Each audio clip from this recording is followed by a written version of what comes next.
Assalamualaikum warahmatullahi wabarakatuh. Waalaikumsalam warahmatullahi wabarakatuh. Gimana anak-anak, sehat hari ini? Baik, yang akan kita bahas untuk hari ini, kita akan membahas tentang masalah iman kepada Allah Subhanahu wa Ta'ala.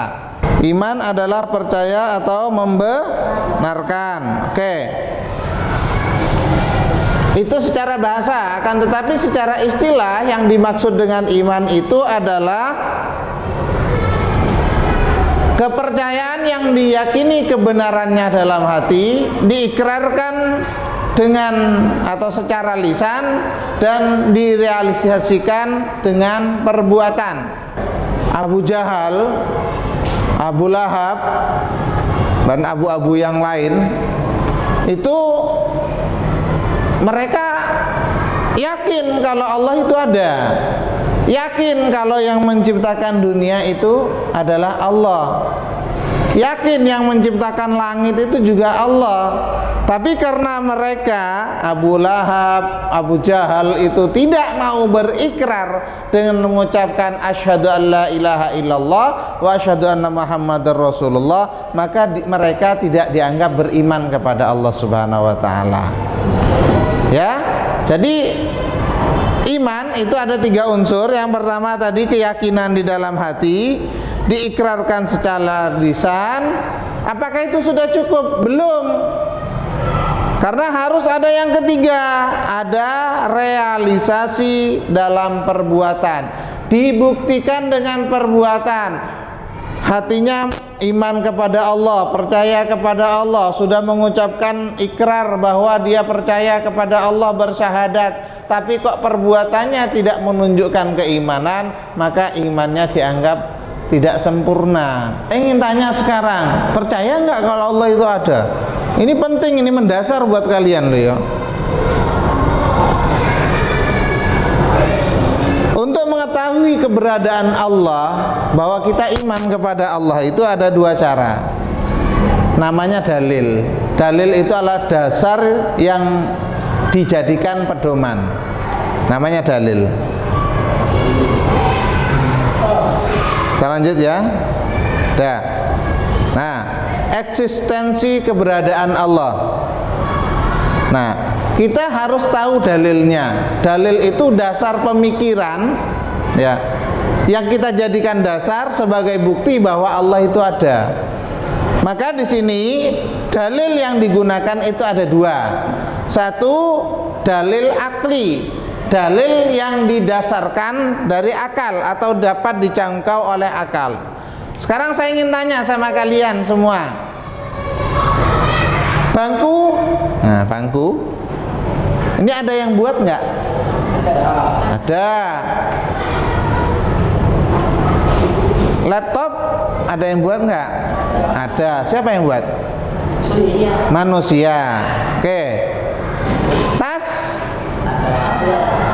Ada. Sekarang saya tanya, dunia dan seisinya serta langit itu ada yang buat nggak? Ada kan? Mesti ada. Jadi adanya sesuatu yang ada di dunia ini pasti ada yang membuat. Ya. Kalau bangku yang membuat itu adalah manusia, laptop, HP dan lain sebagainya itu manusia, maka siapa yang membuat bumi, langit dan seisinya? Nah, itulah Allah. Nah, kalau kita mau berpikir, saya kembali tanya ya, HP ini yang buat tadi siapa? Manusia. Kira-kira apakah sama HP ini dengan manusia? Tidak kan? Artinya tidak akan pernah ada ciptaan dengan yang menciptakan itu sama. Gunung, siapa yang menciptakan gunung? Allah.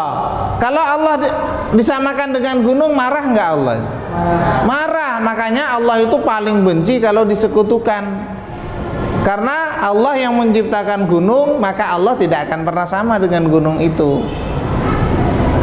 Apalagi kalau disamakan dengan yang namanya arca atau patung. Lo patung yang bikin manusia, ya kan lucu. Dibikin oleh manusia, disembah oleh manusia, kan lucu.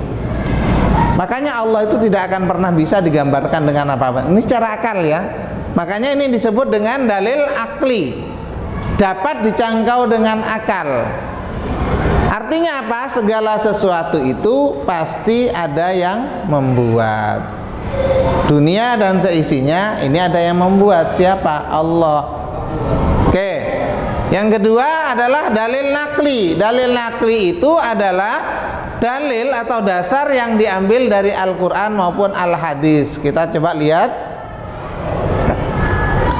Nah, dalil akli adalah suatu pembuktian oleh akal untuk mencapai sebuah pembenaran yang bersifat pasti akan eksistensi dari kekuasaan Allah. Ini tadi ya sudah saya jelaskan. Nah, ini dalil nakli sekarang. Dalil nakli adalah suatu berita yang bersifat pasti, yang memberitakan kepada kita tentang keimanan kepada Allah. Contohnya ayat-ayat Al-Quran. Quran surat 2 ayat 177 tentang hadis Jibril tentang rukun iman. Dah, saya kira itu ya. Kalau ada yang tanyakan monggo, masih ada waktu.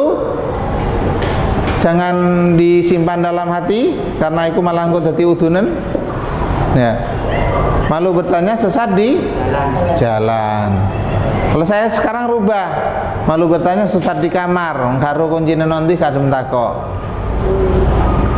Udah ya? Oke, kalau sudah paham semua, saya kira cukup untuk pelajaran hari ini.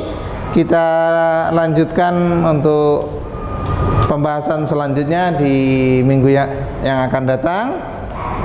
Silakan kalau masih ada lagi yang ditanyakan, monggo. Gak usah takut, gak usah izin. Ya, ya sudah paham ya.